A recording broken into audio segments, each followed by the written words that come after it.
नमस्कार। आज 25 मार्च दिन सोमवार परत दर परत व्यू चैनल में आपका स्वागत है। मैं हूं आपके साथ इंद्र मोहन शर्मा। विश्लेषण कार्यक्रम में आज का मुद्दा है होली पर बीजेपी ने किया डबल खेला। लोकसभा चुनाव में हरियाणा की 10 लोकसभा सीटों पर बीजेपी फिर से कमल खिलाने के लिए पूरी तरह से आमादा है। वो चाहे कैसे भी हों, लेकिन 10 कमल खिलाने बहुत ज़रूरी हैं। लेकिन सवाल ये है कि क्या इस बार ऐसा हो पाएगा? हालांकि पिछले लोकसभा चुनाव में बीजेपी ने हरियाणा की सभी 10 लोकसभा सीटों पर कमल के फूल खिलाए थे, लेकिन इस बार होली के ऐन मौके पर बीजेपी ने डबल खेला खेला है। यानी कि कुरुक्षेत्र और हिसार, इन 2 सीटों पर जो उम्मीदवार उतारे हैं वो एक तो निर्दलीय रणजीत सिंह चौटाला हैं, जो कि फिलहाल रानिया से विधायक हैं और हरियाणा मंत्रिमंडल में बिजली मंत्री भी हैं। उनको हिसार लोकसभा सीट से चुनाव लड़वाने के लिए बीजेपी में शामिल कर लिया आनन फानन में कल देर शाम को। उधर कुरुक्षेत्र लोकसभा सीट से बीजेपी के उम्मीदवार के रूप में चुनाव मैदान में उतारने के लिए कांग्रेस के नेता और सांसद रहे पूर्व सांसद नवीन जिंदल को भी बीजेपी में आनन फानन में शामिल कर लिया गया और इन दोनों को बीजेपी के उम्मीदवार के रूप में चुनाव मैदान में उतरने के लिए बोल दिया गया। कितनी गजब की बात है कि जो दिन भर निर्दलीय थे या कांग्रेसी थे, वो शाम ढलते ही भगवाधारी हो गए। कितनी जल्दी रंग बदल गए। बदलना ही था। होली जो है, बुरा न मानो होली है।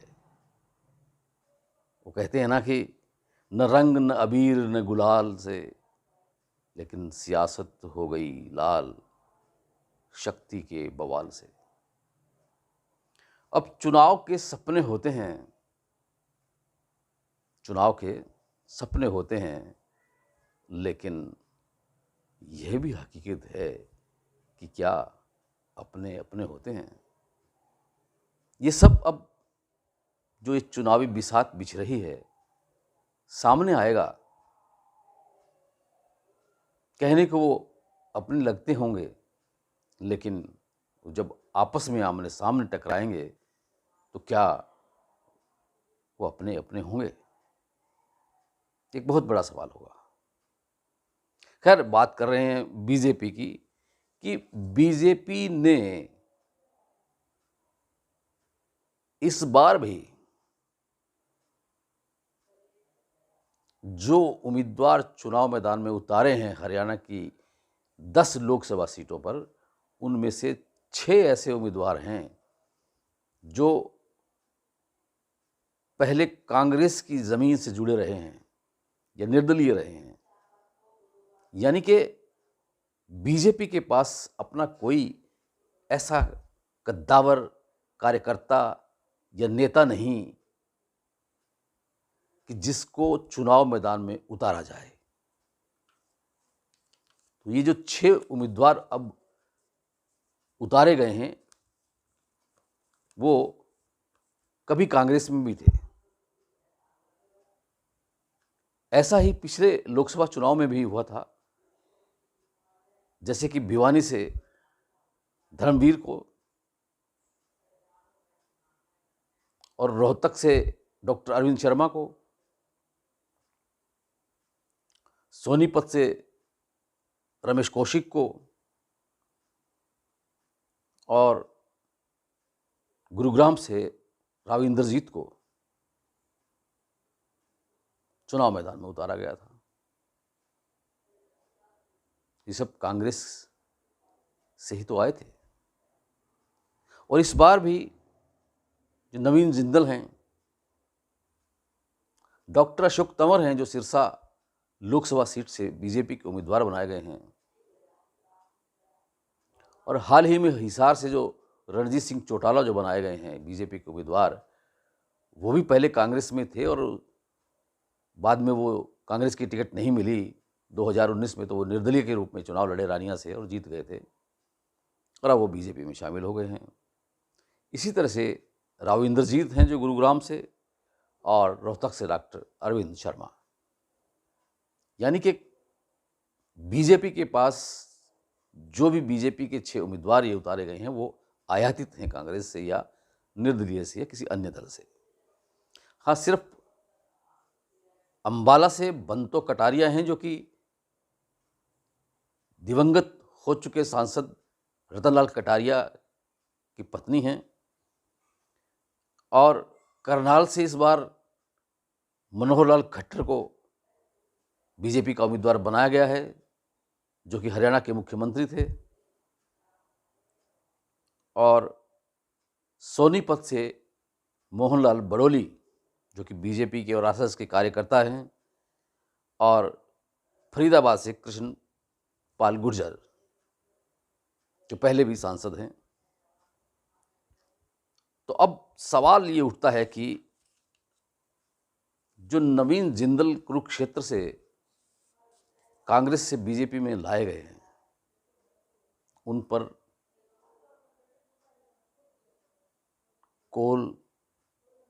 कोयला घोटाले का आरोप था।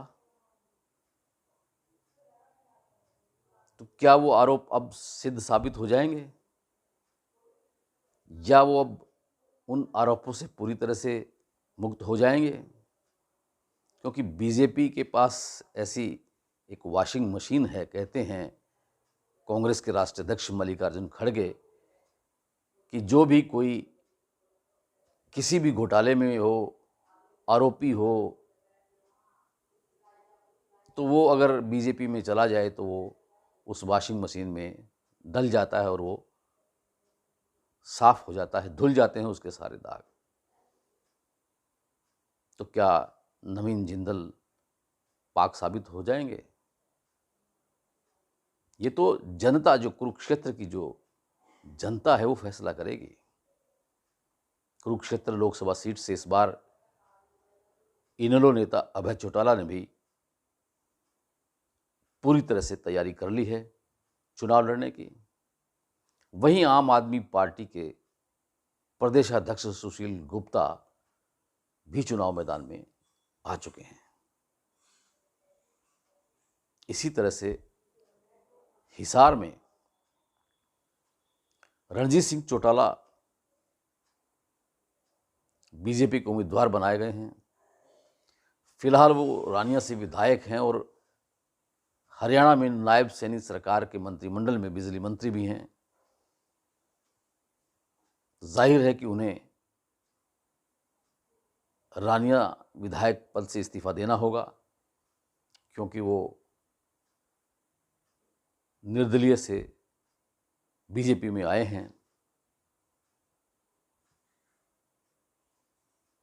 और उनके लिए हिसार लोकसभा सीट में चुनाव जीतना बहुत ज़रूरी होगा उनके भविष्य के लिए। हालांकि रणजीत सिंह पहले से ही तैयार थे कि वो इस बार लोकसभा का चुनाव लड़ना चाहते थे हिसार से, और वो एक हिसार में रैली भी करने के लिए आमादा थे। लेकिन हरियाणा की सियासत में इस तरह खलबली मच गई कि अचानक मनोहर लाल खट्टर को मुख्यमंत्री पद से इस्तीफा देना पड़ा और नायब सिंह सैनी को मुख्यमंत्री बना दिया गया। अब उनके मुख्यमंत्री बनने से जो गृह मंत्री थे अनिल विज, वो खफा हो गए हैं, वो अभी भी खफा हैं। उन्हें कोई मनाया ही नहीं गया अभी तक, और न ही वो माने हैं। तो ऐसे हालात में अंबाला लोकसभा सीट से बीजेपी के उम्मीदवार का जीतना बड़ा मुश्किल होगा। हिसार में भी